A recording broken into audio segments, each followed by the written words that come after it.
I am आकाश मंगवाना your mathematics teacher. तो बच्चों, जैसा कि आपको पता है 11th क्लास में सीबीएसई ने एक अच्छा स्टेप लिया है कि 11th क्लास के मैथमेटिक्स को दो पार्ट में डिवाइड कर दिया। या मैं ऐसा कहूँ 11th क्लास के मैथ के लिए आपके पास अब दो ऑप्शंस हैं, एक है अप्लाइड मैथमेटिक्स और एक है एडवांस मैथमेटिक्स। तो बच्चों, किसके लिए कौन सी मैथ अच्छी रहेगी मैं आपको अभी इस वीडियो में बताने वाला हूँ। तो बच्चों, एडवांस मैथमेटिक्स जो है वो उन बच्चों के लिए बेस्ट रहेगी जिन्होंने आगे जाके आईआईटी में एग्ज़ाम देना है या जिन्होंने साइंस लेनी है। लेकिन अप्लाइड मैथमेटिक्स स्पेशली किन के लिए अच्छी रहेगी? जिन बच्चों ने आर्ट्स या कॉमर्स चूज़ करनी है पर साथ साथ में जिनका मैथ में इंटरेस्ट है और आगे कंपटीशन सीए या सिविल सर्विसेज की प्रिपरेशन करनी है, तो उनके लिए अप्लाइड मैथमेटिक्स एक बेस्ट ऑप्शन रहेगा। क्योंकि इस मैथ के अंदर क्या है, 50% तो एडवांस वाली मैथमेटिक्स है, साथ में 50% वो मैथमेटिक्स है जो इनके आगे कंपटीशन में काम आएगी। तो बच्चों, पहले हम वही सिलेबस स्टार्ट करेंगे जो दोनों बुक के अंदर सेम है, कॉमन है, ठीक है। और अभी हम कुछ ऐसे फंक्शन पढ़ने जा रहे हैं जो 11th 12th में काम आने वाले हैं, ठीक है बच्चों। तो बच्चों, हमारा फर्स्ट टॉपिक होता है मॉडुलस फंक्शन। क्या है ये? देखिए, मॉडुलस फंक्शन को हम डिनोट करते हैं दो स्ट्रेट लाइन से, ठीक है, दो स्ट्रेट लाइन से। तो y equal to modulus x। क्या होता है इसका इनपुट, क्या होता है आउटपुट, बात करते हैं। मेरी लैंग्वेज में मैं इसे कहता हूँ कि ये क्या है, हमारी गंगा रिवर, मैथमेटिक्स की गंगा रिवर है ये। सर ऐसा कैसे?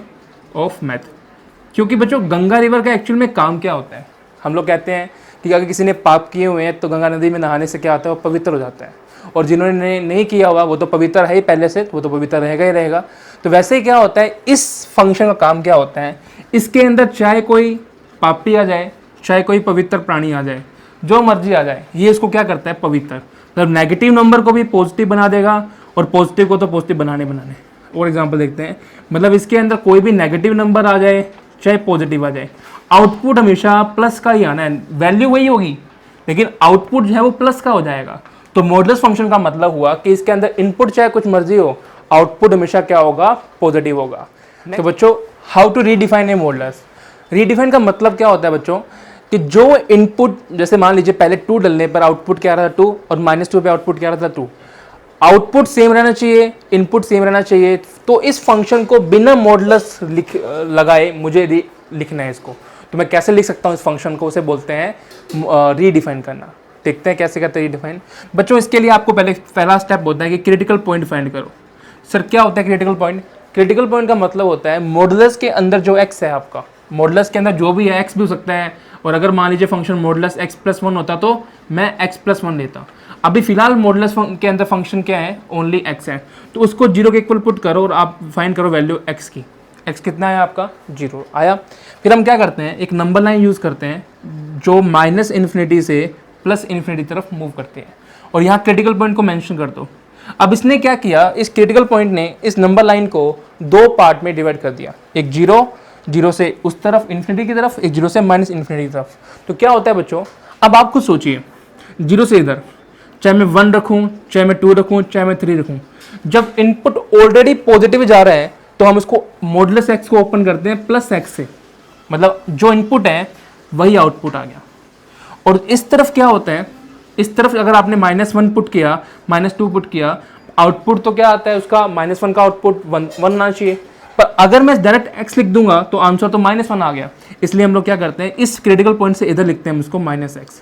मतलब मॉडुलस x जब भी ओपन होगा ना, तो मॉडुलस x जब भी आपका ओपन होता है ना, तो वो दो पार्ट में ओपन होता है, एक बार प्लस के साथ, एक बार माइनस के साथ। मॉडुलस के अंदर कितनी बड़ी वैल्यू हो, डजंट मैटर, उस पूरे का क्या कहते हैं, एक बार प्लस लगेगा, एक बार माइनस लगेगा। कब लगता है? इफ क्रिटिकल पॉइंट देखो कि जब आपका x जो है, इंटरनल पार्ट जो है, क्रिटिकल पॉइंट जो आपने निकाला x, वो क्या हो, 0 से बड़ा हो तब तो आपका +x आता है। और इफ आपका x जो है वो 0 से छोटा होता है तब ये क्या आता है, -x आता है। चेक कर लीजिए क्या इससे और इससे आउटपुट सेम आता है क्या, देखते हैं।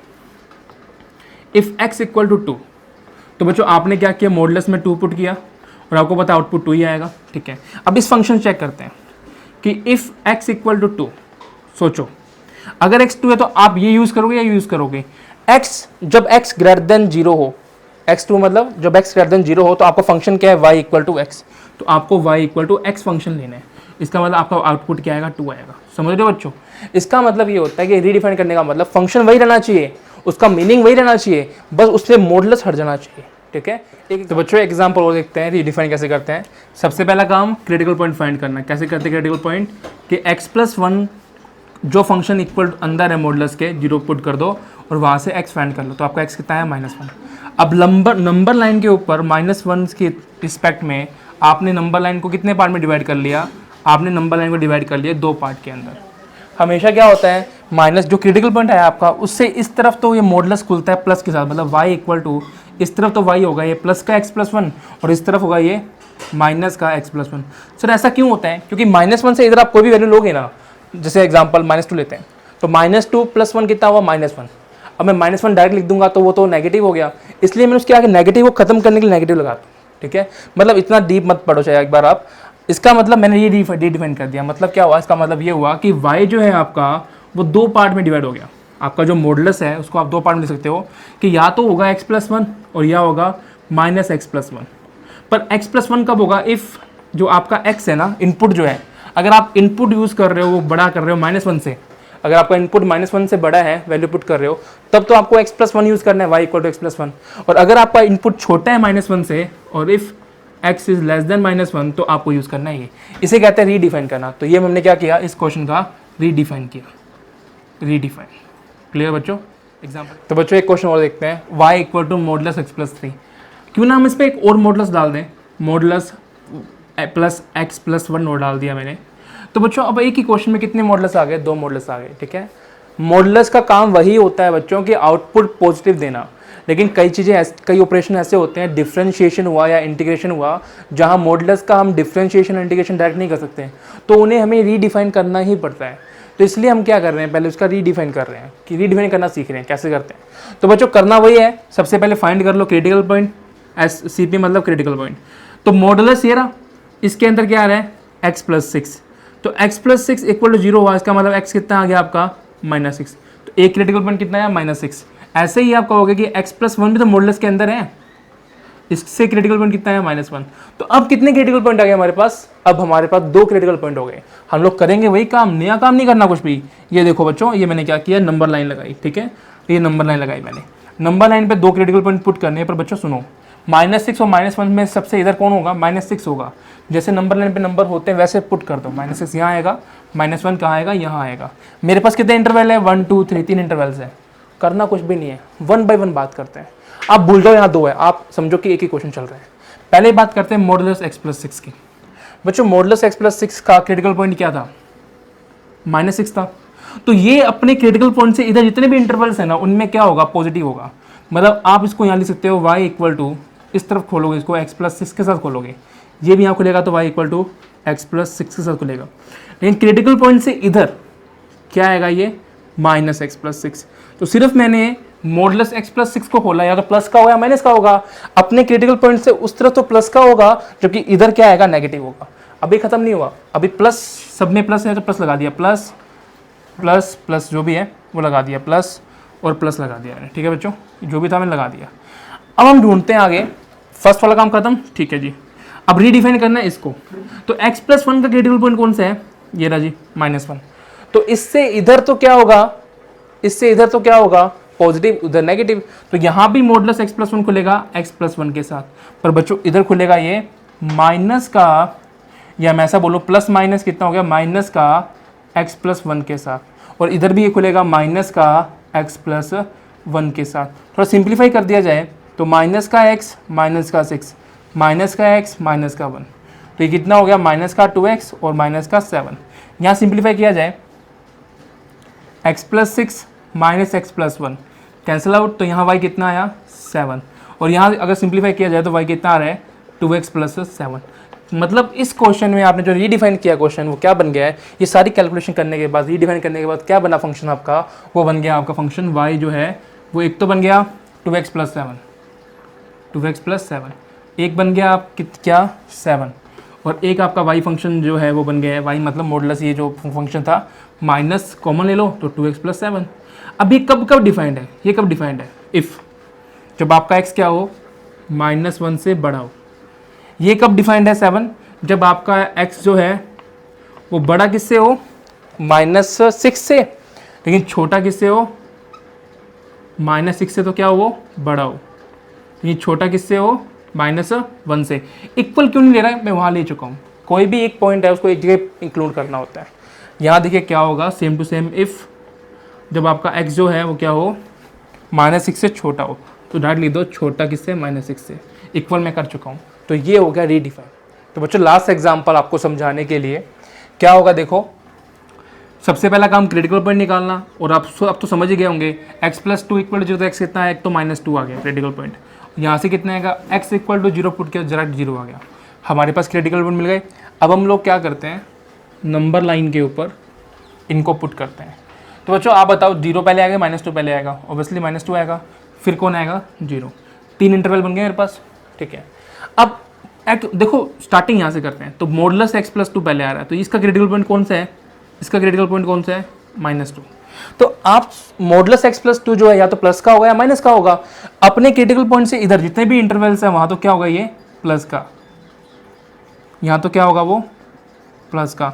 लेकिन अपने इंटरवल को छोड़ के इधर वाले इंटरवल जैसे ही आप जाओगे ना, वहाँ क्या हो जाएगा, ये माइनस का। क्लियर बच्चों, ठीक है, पहले वाला काम क्लियर। अब दूसरा देख लो, plus modulus x, modulus x critical point ये 0, उसके उधर तो ये हमेशा क्या आएगा, प्लस का x आएगा, और इसके इधर क्या आएगा, माइनस का x और माइनस का x। तो बच्चों देखो क्या होगा, y = यहाँ सोल्व करते हैं, माइनस का x, माइनस का 2, माइनस का x, जो बन जाएगा माइनस का 2x, माइनस का 2।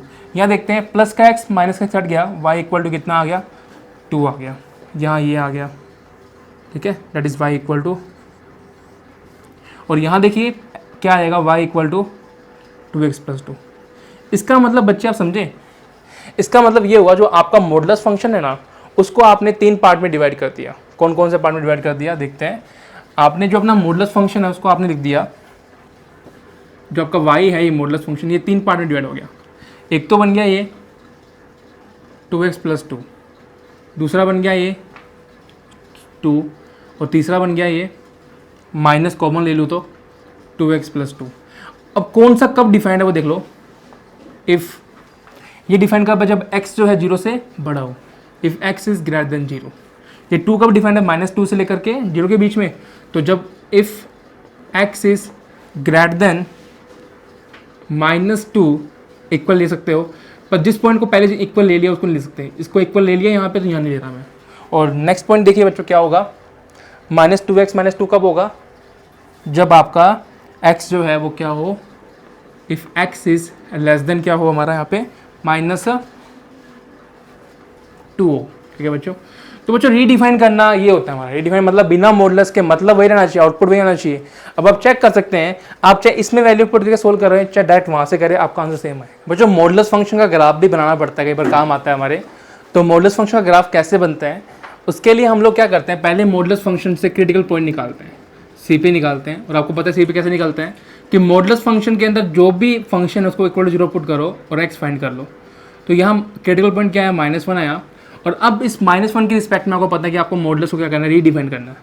तो मॉडुलस x + 1 जो है आपका, y = मॉडुलस x + 1 जो है वो 2 पार्ट में टूटेगा, एक तो प्लस का x + 1 होगा और एक माइनस का x + 1 होगा। ये कब होगा, जब आपका x जो होगा वो क्या होगा, ग्रेटर देन = 1 होगा। और ये कब होगा, जब आपका x क्या होगा, छोटा होगा, जब ये कब होगा, जब आपका x छोटा होगा -1 से। क्लियर। अब करना क्या है, देखो नंबर कि y = x + 1 का ग्राफ बना दो जब x क्या हो, ग्रेटर देन = -1 हो, और y = -x + 1 का ग्राफ बना दो जब x क्या हो, -1 से छोटा हो। कैसे बनाते हैं देखिए, ये ग्राफ बनेगा y = x + 1 का, कब, जब आपका x जो है छोटा होगा, बड़ा होगा -1 से। तो देखो नंबर लाइन यूज़ करते हैं, तो एक तो पॉइंट ले लो, एक लाइन का y = x + 1 एक स्ट्रेट लाइन होती है, और इस स्ट्रेट लाइन का ग्राफ बनाने के लिए आपको 2 पॉइंट चाहिए होते हैं मिनिमम। तो आप एक तो -1 ही ले लो, जब x -1 तो y 0, और एक उससे बड़ा पॉइंट 0 ले लो, जब x 0 तो y कितना है, y 1 है। तो देखो अगर मैं इसका ग्राफ बनाता हूँ, तो आपके पास जो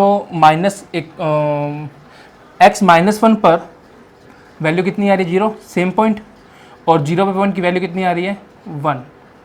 तो इन पॉइंट को मैं जोड़ता हूँ तो मेरे को ये मिलता है वैल्यू, ठीक है।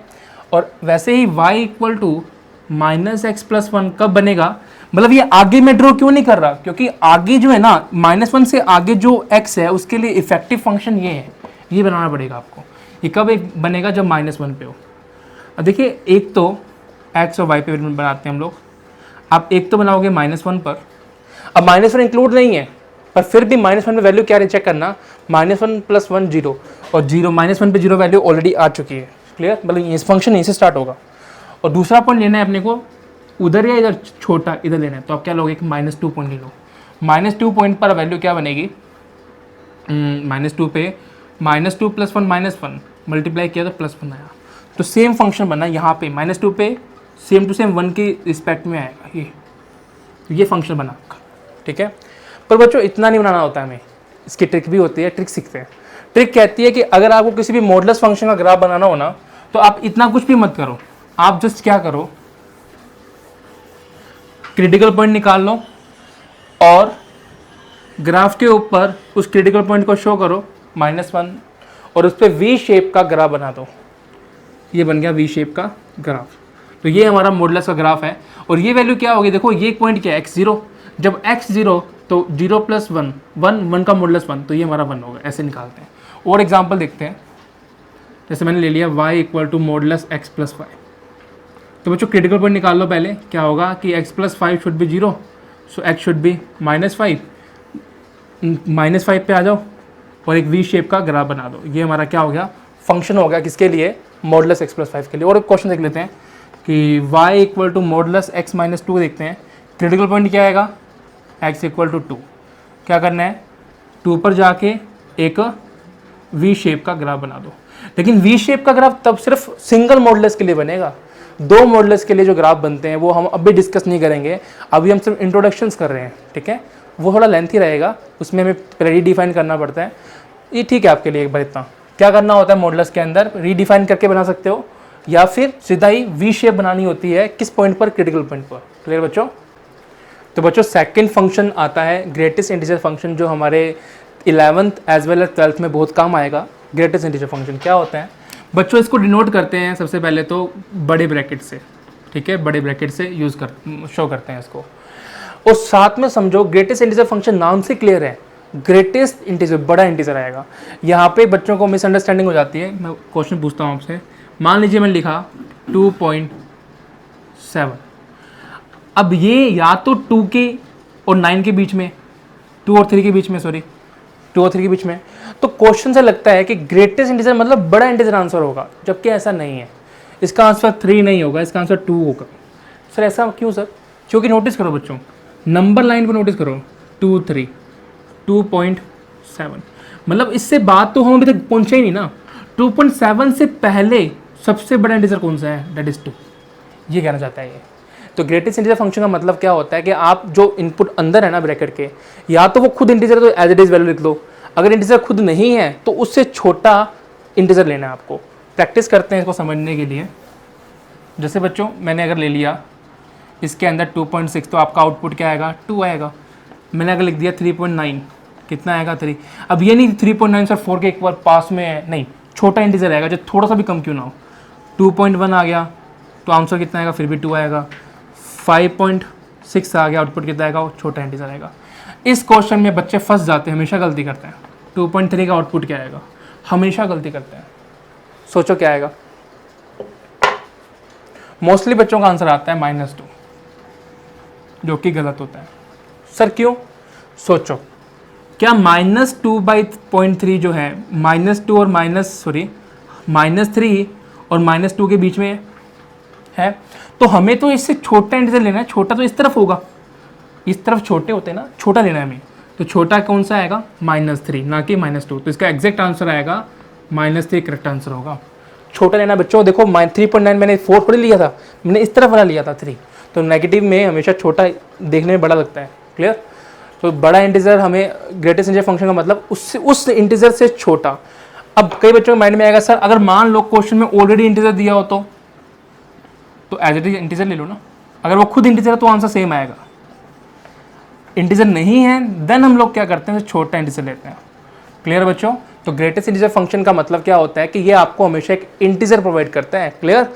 इसको हम इसका ग्राफ वगैरह के डिस्कस अभी नहीं करेंगे, अभी सिर्फ इंट्रोडक्शन देखते हैं। तो बच्चों ग्रेटेस्ट इंटीजर फंक्शन के अंदर इनपुट चाहे कुछ भी हो, लेकिन आउटपुट जो होगा, जैसे मैं y की वैल्यू बोलूँगा, जहाँ आपका फंक्शन जो होता है वो आप ब्रैकेट बड़े ब्रैकेट शो करते हो, तो यहाँ इनपुट कुछ भी हो, for any input for any value of x, ऐसा बोल दूँ, वैल्यू ऑफ एक्स, आउटपुट या y is always a integer. Clear बच्चों? तो हमेशा आपका x चाहे कुछ भी हो, आपका y या इसका आउटपुट जो आएगा इंटीजर ही आएगा। वो इंटीजर हमेशा 0, -1, +1, +2, 3, 4, -1, -2 ऐसे सो ऑन नंबर। तो बच्चों हमारा थर्ड फंक्शन है फ्रैक्शनल पार्ट फंक्शन, जिसे हम डिनोट करते हैं करली ब्रैकेट से। मॉडुलस फंक्शन को डिनोट करते हैं स्ट्रेट लाइन से, ग्रेटेस्ट इंटीजर फंक्शन को डिनोट करते हैं बड़े ब्रैकेट से, जबकि फ्रैक्शनल पार्ट फंक्शन को डिनोट करते हैं करली ब्रैकेट से। तो क्या होता है ये, थोड़ा पास्ट में सोचो, ग्रेटेस्ट इंटीजर फंक्शन क्या था? ग्रेटेस्ट इंटीजर फंक्शन में हम लोग फोकस कर रहे हैं किस चीज़ के ऊपर? इंटीजर के ऊपर कर रहे हैं। तो यहाँ पे ये जो पॉइंट के बाद जो नंबर है 0.1, 0.2, 0.3 ये सारे नाराज हो गए। तो इनको सेटिस्फाई करने के लिए हमने क्या बनाया, एक फंक्शन बनाया इनके लिए, वो जो कि है फ्रैक्शनल पार्ट फंक्शन। मतलब इसका आउटपुट हमेशा इंटीजर क्या है डजेंट मैटर, आउटपुट हमेशा क्या आएगा, जो पॉइंट के बाद वैल्यू क्या है 0.3। अगर यहाँ पे है 3.9 तो आउटपुट क्या आएगा 0.9। मतलब चाहे यहाँ पे 2.9 होता तो भी आंसर क्या आता 0.9 ही आता। मतलब इंटीजर क्या है डजेंट मैटर, फ्रैक्शन पार्ट क्या है वो मैटर करता है। 3.67 होता तो वैल्यू क्या आती 0.7 आता। क्लियर बच्चों? इसका मतलब ओवरऑल फ्रैक्शनल पार्ट फंक्शन हमें जो प्रोवाइड करता है, इसकी वैल्यू क्या हो सकती है, इसकी वैल्यू जो होगी वो हमेशा क्या होगी 0 हो सकती है बिल्कुल, और 1 से छोटी होगी। मतलब फ्रैक्शन पार्ट फंक्शन जो है वो हमेशा उसकी वैल्यू 0, 0.1, 0.2, 0.3 एंड सो ऑन 0.9 ऐसे। मतलब 1 नहीं होगी, 1 से छोटी होगी। और कोई इंटीजर आ गया तो बच्चों, मान लीजिए कोई इंटीजर हो इसके अंदर, तो अब इंटीजर है मान लो, चलो मान लेते पूरा इंटीजर क्या है, ये इंटीजर है। तो इसका मतलब इसको मैं लिखता हूँ 2.0। तो बताओ जब डेसिमल के बाद 0 है तो आंसर क्या आएगा 0। मतलब किसी इंटीजर का फ्रैक्शन फंक्शन क्या होता है 0 होता है। तो ये था सिंपल सा फंक्शन हमारा क्या, फ्रैक्शन पार्ट फंक्शन। मतलब जिसका इनपुट कुछ भी हो, for any value of x, for any value of x, ये आपको क्या प्रोवाइड करेगा हमेशा फ्रैक्शन वैल्यू, जो कि है 0 से 1 वैल्यू। क्लियर? और पहले वाला फंक्शन हमेशा इंटीजर प्रोवाइड करता है, ये हमेशा फ्रैक्शन डेसिमल वैल्यूज प्रोवाइड करता है 0.1, 0.2, 0.3। तो बच्चों लास्ट में जो हमने फंक्शन पढ़े हैं, fraction function, fractional part function और ग्रेटेस्ट इंटीजर फंक्शन, इनमें एक रिलेशन होता है, वो देखते हैं कि बेटा कोई भी एक्स है ना, कोई भी रियल नंबर, आपका जो नंबर है वो हमेशा ग्रेटेस्ट इंटीजर फंक्शन और फ्रैक्शनल पार्ट फंक्शन का सम होता है। ये हमारा एक फॉर्मूला है या एक रिलेशन बनता है। इसको वेरीफाई करते हैं, सोचते हैं, अगर मैं लेके चलता हूँ इफ़ एक्स इज़ 4.7। क्लियर बच्चों? वेरीफाई करें चलो। तो अगर एक्स 4.7 है तो आपका लेफ्ट हैंड साइड तो क्या आ गई 4.7 आ गई। राइट हैंड साइड की बात करते हैं। राइट हैंड साइड में इसके अंदर भी क्या आएगा 4.7 आएगा, और इसके अंदर भी क्या आएगा 4.7 आएगा। पर ये फोकस करता है सिर्फ इंटीजर पर।